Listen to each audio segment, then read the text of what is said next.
Hello students, today we are going to start limits. ఇది యాక్చువల్గా కాల్కులస్లో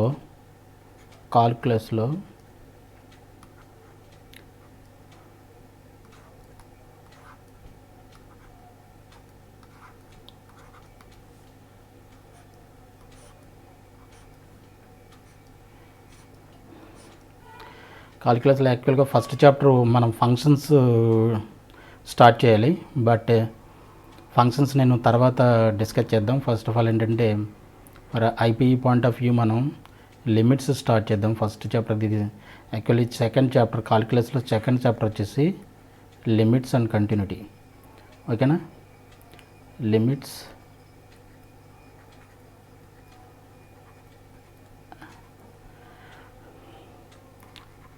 and continuity.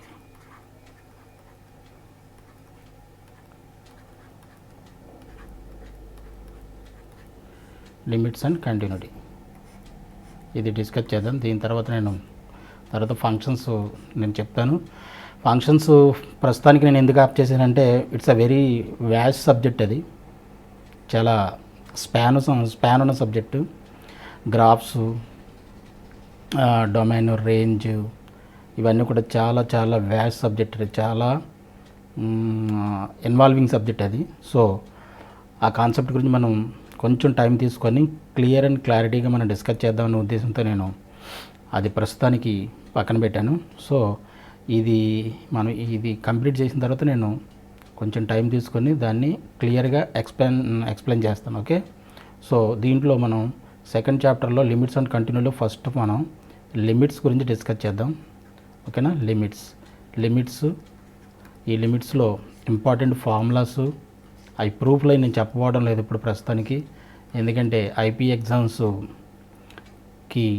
వీలుగా నేను ఫార్ములాస్ లిస్ట్ చేస్తాను. తర్వాత ఇంపార్టెంట్ క్వశ్చన్స్ కూడా నేను దాని గురించి మనం డిస్కస్ చేద్దాం. సో లిమిట్స్, ఈ లిమిట్స్లో first of all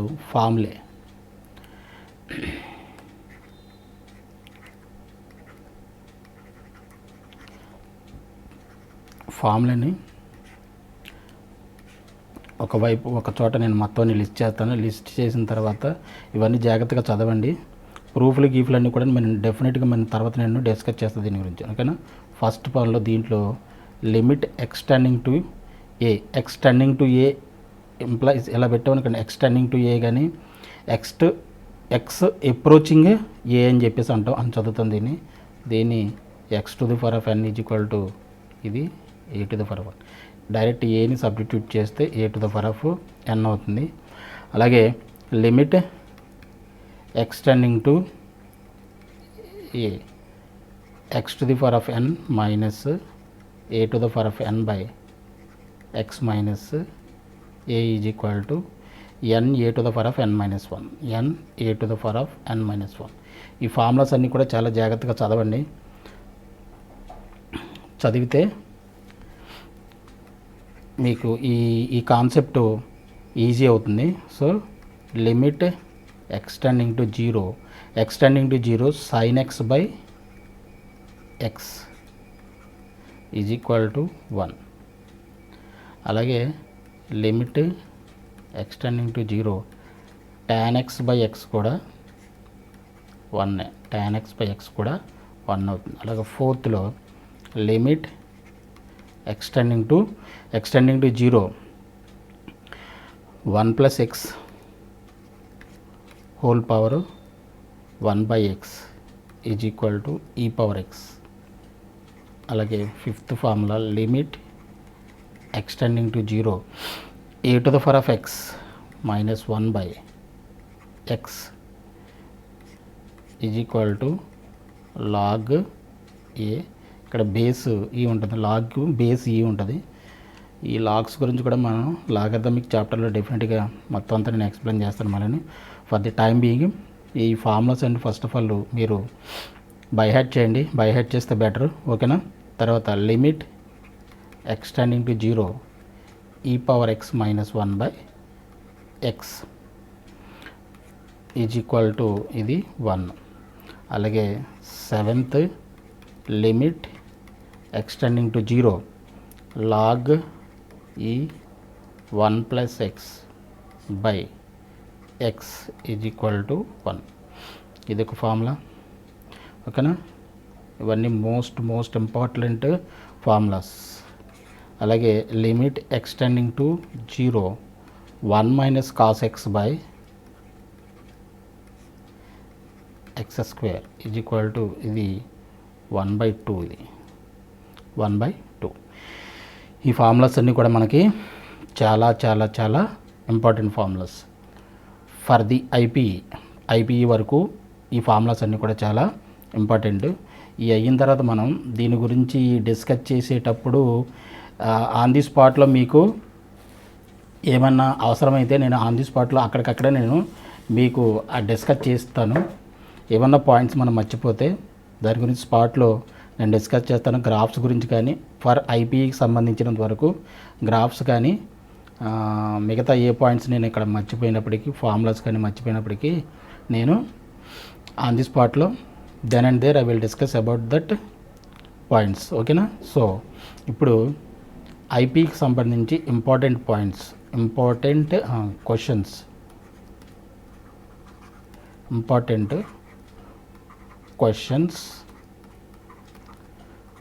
questions for IPE. మనకి ఈ లిమిట్స్ చాప్టర్ నుంచి మనకి అన్నీ కూడా 2 మార్క్స్ క్వశ్చన్స్ వస్తాయి. అన్నీ కూడా 2 మార్క్స్ వస్తాయి. బట్ ఐపీఈ కాకుండా మనకి ఆబ్జెక్టివ్ పాయింట్ ఆఫ్ వ్యూలో అయితే ఇది మోస్ట్ ఇంపార్టెంట్ కాన్సెప్ట్. ఓకేనా.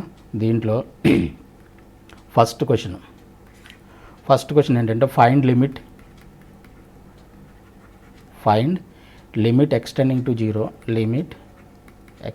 To 0 root 1 plus x minus 1/x. ఇది దీన్ని మనం ఫైండ్ అవుట్ చేయాలంటే ఇక్కడ మనకి ముఖ్యంగా డైరెక్ట్గా 0 ఎక్స్టెండింగ్ టు 0 అంటే x ఈజ్ ఈక్వల్ టు 0 అనేది కాదు అర్థం. ఇది మోస్ట్ ఇంపార్టెంట్ పాయింట్ ఏంటంటే ఎక్స్టెండింగ్ టు 0 ఇది not employees x is equal to 0. X tending to 0 not exact 0 అనమాట. ఇది x ఈజ్ ఈక్వల్ టు 0 డైరెక్ట్గా పెట్టడం కాదు. కొన్ని సందర్భాల్లో ఫంక్షన్ అన్డిఫైన్డ్ అయినప్పుడు మాత్రం డైరెక్ట్గా మనం వాల్యూస్ని సబ్స్టిట్యూట్ చేయొచ్చు. బట్ ఇది మనం ఫామ్ కూడా చెక్ చేయాలి.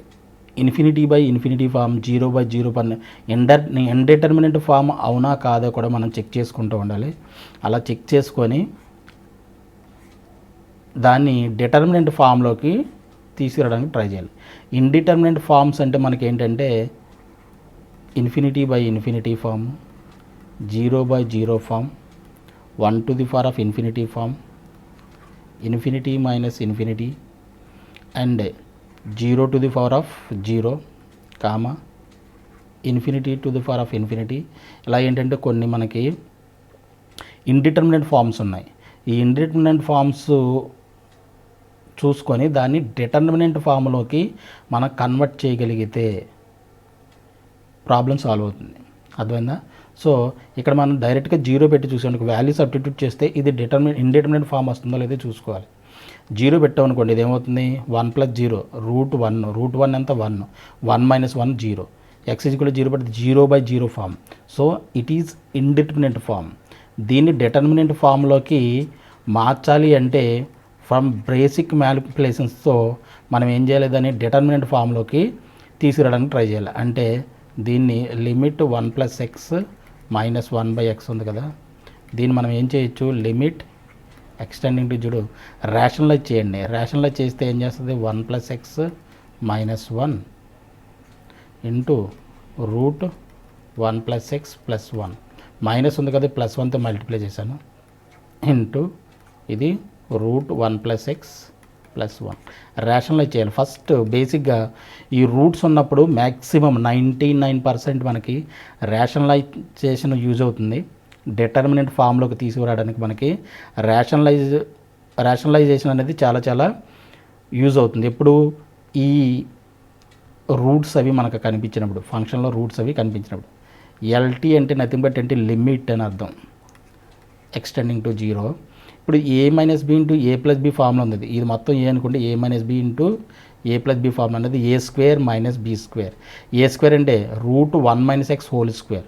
స్క్వేర్ రూట్ క్యాన్సిల్ అయిపోతే మనకి ఏం మిగులుతుంది, మనకి 1 ప్లస్ ఎక్స్ మిగులుతుంది, మైనస్ 1 ఇంటూ 1 స్క్వేర్ అంటే 1 బై కింద మనకి ఏం మిగులుతుంది, ఎక్స్ ఇంటూ ఇది square root of 1 plus x plus 1. ఇక్కడ -1 +1 -1 క్యాన్సిల్, ఇక్కడ ఎక్స్ ఉంది, ఈ ఎక్స్ కూడా క్యాన్సిల్ అయిపోతే మనకి ఏమింది, limit extending to zero 1/√1 plus x plus 1. ఇప్పుడు ఇది ఏమన్నా మళ్ళీ ఫామ్ చేంజ్ అయింది, ఒరిజినల్ క్వశ్చన్ ఇది, ఈ క్వశ్చన్లో కన్వర్ట్ అయింది. ఇప్పుడు దీన్ని మళ్ళీ జీరో పెట్టి మనం సబ్జెక్ట్ చేసి చూసామనుకోండి, ఇది ఏమైనా ఇండిటర్మినెంట్ ఫామ్ అవుతుందో లేదో చూసుకోవాలి. ఇండిటర్మినెంట్ ఫామ్ కాకపోతే డైరెక్ట్గా మనం ఎక్స్ వాల్యూను సబ్స్టిట్యూట్ చేసుకోవచ్చు. సో ఒక 1/x = 1 పెట్టామనుకోండి, 1 + 0 1 √1 1 1 + 1 అంతా 2. సో దీన్ని డైరెక్ట్గా ఇండిటర్మినెంట్ ఫామ్ కాదు కదా ఇది, ఇట్స్ ఎన్ ఆన్సర్ వచ్చింది. అర్థమైందా? అన్డిఫైన్డ్ కానీ డజ్ నాట్ ఎగ్జిస్ట్ కానీ వచ్చిందంటే ఇండిటర్మినెంట్, ఇది ఏమీ ఇండిటర్మినెంట్ ఫామ్ కాదు కాబట్టి డైరెక్ట్గా మనం వాల్యూని x = 0 మనం సబ్స్టిట్యూట్ చేయొచ్చు. అర్థమైందా? ఇంకోటి ఏంటంటే లిమిట్స్ వాల్యూస్ ఆర్ ఆల్వేస్ ఏంటంటే not exact values, approaching values మాత్రం వస్తాయి మనకి డెఫినెట్గాను. ఓకేనా? అప్రోచింగ్ వాల్యూస్ అంటాం వాటిని. ఓకేనా? ఎగ్జాక్ట్ వాల్యూస్ కాదు. ఓకేనా? సో ఇది 1/2 ఆన్సర్. సెకండ్ క్వశ్చన్ అదేవిధంగా సెకండ్ క్వశ్చన్ ఏంటంటే limit extending to zero find limit extending to zero 3^(x - 1/√1 + x - 1. ఓకేనా? దీన్ని కూడా మనం రేషనలైజ్ చేయొచ్చు. రేషనలైజ్ చేస్తే సొల్యూషన్లో limit extending to zero 3^(x - 1/√1 + x - 1 రూట్కి బయట ఉంది. లిమిట్ ఎక్స్టెండింగ్ టు జీరో ఇది 3^(x - 1/ దీన్ని రేషనలైజ్ చేద్దాం, రూట్లో ఉంది కాబట్టి 1 + x - 1 ఇంటూ √1 + x +1 √1 + x + 1తో పైన కింద మల్టిప్లై చేసాం. రైట్? ఇప్పుడు ఇదేమవుతుంది, limit extending to zero 3^(x - 1 into √1 + x + 1 by ఇది మళ్ళీ a - b into a + b formula ఉంది, a² - b² అంటే 1 + x స్క్వేర్ రూట్ క్యాన్సిల్ అయిపోయి ఏం మిగులుతుంది మనకి, 1 + x - 1 మిగులుతుంది. ఓకేనా? ఈ +1 ఈ -1 రెండు క్యాన్సిల్ అయిపోతే అల్టిమేట్గా ఇంకా మనకి ఏం మిగిలింది మనకి, limit extending to zero 3^(x - 1/x into √1 + x - 1 +1. ఈ లిమిట్స్ని ఇప్పుడు సెపరేట్ చేసేసుకోవచ్చు. Limit extending to zero 3^(x - 1/, ఇన్ని స్టెప్స్ అవసరం లేదు యాక్చువల్గా. నేనేంటంటే మీకు బెటర్ అండర్స్టాండింగ్ కోసం ఇది మొత్తం అంతా నెంబర్ ఆఫ్ స్టెప్స్ వేసి చెప్పాల్సి వస్తుంది. ఓకేనా? ఇంకోటి మనకి లిమిట్ ఇందాక చెప్పిన formulas a^(x - 1/x = log a formula ఉంది మనకి. ఇక్కడ ఇది చూడండి, ఇదే ఫార్ములా కనబడుతుంది కదా, లిమిట్ ఎక్స్టెండింగ్ ఈ ఏ ప్లేస్లో ఎంత ఉంది, 3 ఉంది. 3^(x - 1/x అంటే ఈ స్టాండర్డ్ ఫార్ములా ఉంది కదా. సో దీన్ని మనం ఎలా రాయొచ్చు, లాగ్, ఇక్కడ ఏ ప్లేస్లో 3 ఉంది కాబట్టి దీన్ని ఎలా రాయొచ్చు, log 3. ఇక్కడ జీరో పెడితే ఏది అన్డిఫైన్డ్ కాదు, ఇది అంటే ఏది ఇండిటర్మినెంట్ ఫామ్ కాదు, డైరెక్ట్గా ఆన్సర్ వస్తుంది. ఎక్స్ పెట్టి చూడండి, x = 0 పెట్టి చూడండి, 0 పెడితే ఇది 1 + 1 ఇది ఎంత 2, డైరెక్ట్గా వాల్యూ సబ్స్టిట్యూట్ చేయొచ్చు. ఇది నథింగ్ బట్ ఏంటి, 2 log 3 అంటే నథింగ్ బట్ దీన్ని ఎలా రాయొచ్చు, log 3² కింద రాయొచ్చు. ఎందుకంటే ఇది log property. Log a x ఉందనుకోండి, దీన్ని log x to the power of a దీని యొక్క పవర్లోకి తీసుకురావచ్చు. అర్థమైందా? దీన్ని ఇటు నుంచి ఇటు మార్చుకోవచ్చు, దీన్ని ఇటువైపు కూడా మనం తీసుకెళ్ళచ్చు. లాగ్ 3². ఈ లాగ్ 3² నథింగ్ బట్ అంటే 3² అంటే 9 కాబట్టి log 9. This is the answer. ఓకేనా? ఇది సెకండ్ క్వశ్చన్.